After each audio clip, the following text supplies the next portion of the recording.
अस्सलामुअलैकुम। मोहम्मद अज़हर सिद्दीक अपने programme maths views के साथ हाजिर खिदमत है।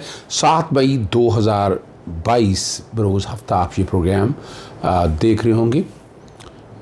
रात हमारे दोस्त इमरान रियाज़ ख़ान साहब के भाई का वलीमा था, रात जाना हुआ। बहुत सी गुफ्तगू हुई उनके साथ और तफसीलात फिर मैं किसी दिन बताऊँगा। और बहुत सी ऐसी बातें हैं जो आप लोगों तक शेयर करनी भी बनती हैं। इमरान खान साहब का कल का जलसा आपने देख लिया मियाँ वाली का। मेरा तो ख़्याल है लोग काबू आने वाले नहीं लगते मुझे। दूसरी तरफ पकड़ धकड़ के जो फ़तेह जंग में किया वो आप लोगों के सामने है। और जो तकलीफ़ दे बात है, जो ज़ुबान इस्तेमाल की, मरीम नवाज़ बाज नहीं आ रही।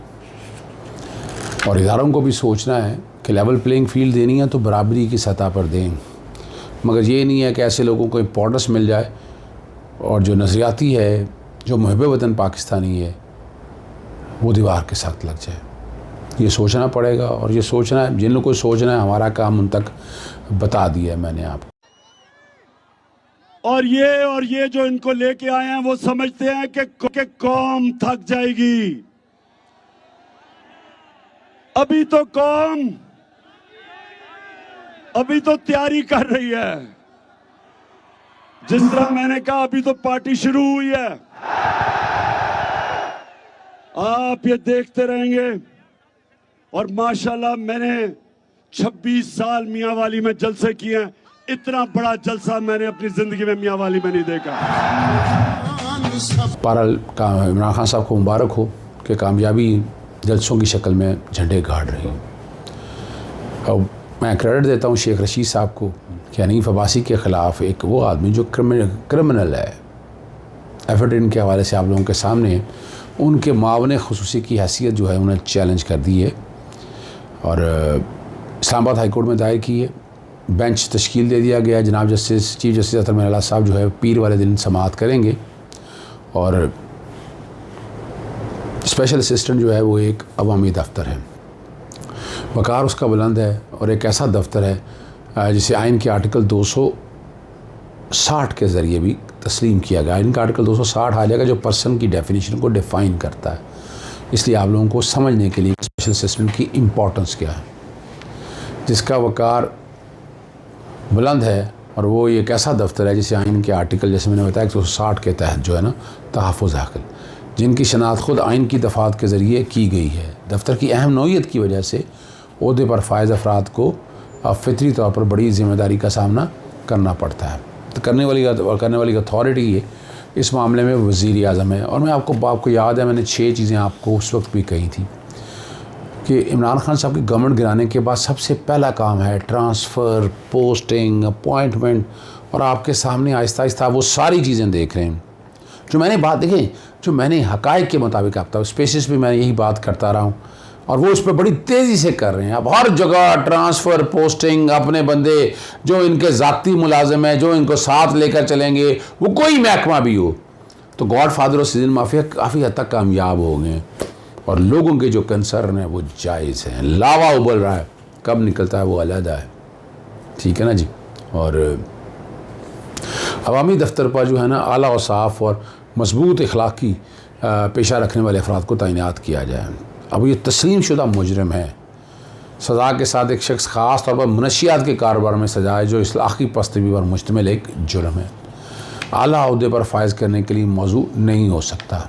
और ट्रायल कोर्ट ने मुजरिम करार दिया था हनीफ अब्बासी को और सिर्फ लाहौर हाई कोर्ट ने उसकी सज़ा को मुअत्तल किया है कि सज़ा आज भी कायम है। और आपको याद होगा बड़े फ़ैसले मौजूद हैं, जहाँ सुप्रीम कोर्ट के फ़ैसले बड़े मौजूद हैं क्या जिनकी सज़ाएँ मुअत्तल होना, उससे ये नहीं है कि उसे मुलाजमत दे दी जाए, अपॉइंटमेंट दे दी जाए। तो बज़ाहिर ही हनीफ अब्बासी को ये छोड़ना पड़ जाना, या इस्तीफ़ा देंगे वरना हाई कोर्ट जो है उन्हें निकाल देगी। अब जो मावन ख़ुसूसी की तकर्री करने का वज़ीर आज़म के स्वाबदीद बज़ाहिर ज़ाब्ता अखलाक या हदूद के बग़ैर है, ना सिर्फ गलत इख्तियार इस्तेमाल किया है बल्कि हुकूमत के हुक्मरानी का भी मजाक उड़ाया है। और फैसले में सुप्रीम कोर्ट के बता चुका उनके खिलाफ वर्जी है। काबीना डिवीज़न से पूछने का कहा इस्लामाबाद हाई कोर्ट के फैसले के वो जो है ना किस इख्तियार के तहत वज़ीर का मुआवन ख़ुसूसी मुकर्रर किया गया है और 27 अप्रैल का जो नोटिफिकेशन है वो मुअत्तल करने की बात कही गई है। बड़ा अहम इशू है। नोटिफिकेशन भी बैकग्राउंड पे मैं कोशिश करूँगा वो चल जाए ताकि आप देख सकें कि नोटिफिकेशन है क्या। और इन हालातों वाक़यात में इन्होंने आते क्या किया, 24 तो 25 तो क्रिमिनल है इसकी काबीना के अंदर, Guinness book of world record में इनका नाम आना चाहिए। फिर आपने जिस तरह ECL से नाम धड़ाधड़ निकाले और अब आपके सामने जो तैनातियाँ जितनी कर रही हैं और क्रिमिनल लगाए जा रहे हैं, ये सज़ा याफ्ता है। और आप आखिरकार राणा सनाउल्लाह साहब जो है ना वो इंसदाद दहशतगर्दी की कोर्ट में पहुँच गए और मनशियात केस की समाअत है। बरियत की दरख्वास्तें दी हैं राणा सनाउल्लाह वगैरह ने कि उन्हें बरी किया जाए। इस पे ANF के प्रोसिक्यूटर ने बताया मनशियात रखना और स्मगल करना कानूनन जुर्म है। पाकिस्तान पीनल कोड के सेक्शन 15 के तहत ये अमल काबिल सज़ा है। मुलज़िम की जानिब से हाथापाई भी की गई, असला तान लिया गया। ये तमाम रिकॉर्ड पर मौजूद है। प्रोसिक्यूशन ने 2 चालान जमा करवाए हैं और हमने चालान जमा करवा रखा है जिस पर फ़र्द जुर्म आयद होनी चाहिए। 15 गवाह हैं जो इल्ज़ाम की तौसीक करते हैं और हाँ इनके केस के अंदर केमिकल रिपोर्ट भी मौजूद है और उनकी शहादतों को नज़रअंदाज नहीं किया जा सकता। मुलज़िम के ख़िलाफ़ फोरेंसिक दस्तावेज़ात मौजूद हैं जो कैमिल तजियाती रिपोर्ट से मुताबिकत रखते हैं, यानी साबित करती हैं कि मनशियात इस मामले में थी। फ़र्द जुर्म की सतह पर तमाम सबूतों को नज़रअंदाज नहीं किया जा सकता। और आमिर रुस्तम समेत दीगर मुलज़मान राणा सनाउल्लाह समेत के साथ मिलकर मनशियात स्मगल की। हाज़िरी माफ़ी की दरख्वास्त दी उन्होंने और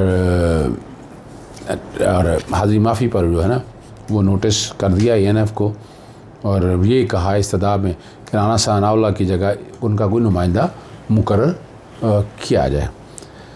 और अगला जो मैं आपके सामने रखना वो बड़ा अहम है। स्टेट ने वफाक की सरकार ने इस्लामाबाद हाई कोर्ट का जो फ़ैसला है वो चैलेंज कर दिया। बड़ा शोर डाल रहा था, मैं कह रहा था सेक्शन 20 बरकरार रहना चाहिए, ऑर्डिनेंस के ज़रिए जो की है उसको कानून साजी देनी चाहिए ना मौजूदा हुकूमत को, और वो सोशल मीडिया पे बड़ा अनरेगुलेटेड है। बिल्कुल मैं इसमें बड़ा क्लियर हूँ। बहरहाल चैलेंज कर दिया है, वो पहला सफ़ा बैकग्राउंड पे चल रहा होगा और पाकिस्तान यूनियन ऑफ जर्नलिस्ट जो है वो फरीक है जिसको फ़ायदा दिया गया वो भी आप लोगों के सामने मैं रख दूँगा। आमिर लियाकत के चूँकि टाइम मेरे पास वक्त नहीं है उस केस पे मैंने गुफ्तगू चलें आखिर में कर देते हैं उस बात में, चलें इसमें इसी में प्रोग्राम में कर देते हैं। सुबह के प्रोग्राम में कुछ और चीज़ें हैं जो हम आपसे डिस्कस करनी है। सिंध में जो है बल्दियाती इंतखाबी का शेड्यूल जारी करने का जो मामला है, अलीम अदल शेख फरदौस नकवी दरख्वास्त दायर कर दी है और secretary election commission Sindh government, local government और दीगर को नोटिस जारी हो गए। 9 मई को तहरीर जवाब तलब कर ली है और सुप्रीम कोर्ट ने स्वाबदेही हुकूमत को बल्दियाती इख्तियार बख्तियार बनाने का हुक्म दिया था। अदालती हुक्म पर बल्दियाती ऑर्डिनेंस में तरमीम करके कमेटी बनाई गई है। इलेक्शन कमीशन मुशावरत के बगैर इलेक्शन शेड्यूल जारी कर दिया है, ये उनके वकील ने बताया। लाहौर हाई कोर्ट में बल्दियाती इंतखाब से मुतालिक जो है नोटिफिकेशन मुअत्तल कर दिया है। इलेक्शन कमीशन की जानिब से सिंध में बल्दियाती इंतखाब के पहले मरहले का शेड्यूल का ऐलान किया, ये उसी में बात चल रही है।